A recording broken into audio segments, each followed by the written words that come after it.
പാലക്കാട് എലപ്പുള്ളിയിൽ മദ്യനിർമ്മാണശാലയ്ക്ക് അനുമതി നൽകിയത് ആവശ്യമായ ചർച്ചകൾ നടത്താതെയെന്ന് തെളിയിക്കുന്ന ക്യാബിനറ്റ് നോട്ട് പുറത്ത്. പ്രതിപക്ഷ നേതാവ് വി.ഡി. സതീശനാണ് രേഖ പുറത്തുവിട്ടത്.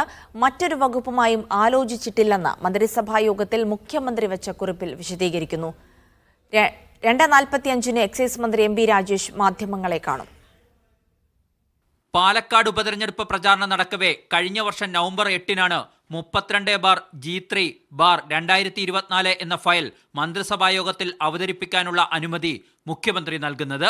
എക്സൈസ് മന്ത്രി അംഗീകരിച്ച ഫയൽ മറ്റു വകുപ്പുകൾ ഒന്നും കണ്ടിരുന്നില്ല. മറ്റേതെങ്കിലും വകുപ്പുകളുമായി ആലോചിച്ചിട്ടുണ്ടോ എന്ന ചോദ്യത്തിന് ഇല്ല എന്നാണ് മന്ത്രിസഭായോഗത്തിനുള്ള കുറിപ്പിലെ മറുപടി.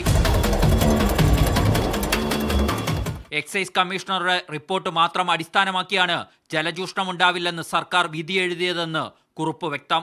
നേരത്തെ പുറത്തുവന്ന ഉത്തരവിലേതുപോലെ മന്ത്രിസഭായോഗ കുറിപ്പിലും കമ്പനിയെ പ്രശംസിക്കുന്നുണ്ട്. മദ്യ ഉൽപാദനത്തിനാവശ്യമായ എക്സ്ട്രാ ന്യൂട്രൽ ആൽക്കഹോൾ കേരളത്തിൽ ഉൽപ്പാദിപ്പിക്കാമെന്ന മദ്യനയത്തിലെ പരാമർശത്തെ കൂട്ടുപിടിച്ചാണ് എഥനോൾ പ്ലാന്റ് മുതൽ ബ്രൂവറി വരെയുള്ള പദ്ധതിക്ക് സർക്കാർ തത്വത്തിൽ അനുമതി നൽകിയത്.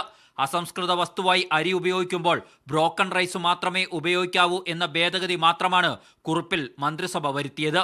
വകുപ്പുകളിലും മുന്നണിയിലും ആലോചിക്കാതെയാണ് അംഗീകാരം നൽകിയതെന്ന തങ്ങളുടെ വിമർശനം ശരിയാണെന്ന് തെളിഞ്ഞുവെന്നാണ് ഇപ്പോൾ പ്രതിപക്ഷത്തിന്റെ അവകാശവാദം. മീഡിയ 1 തിരുവനന്തപുരം.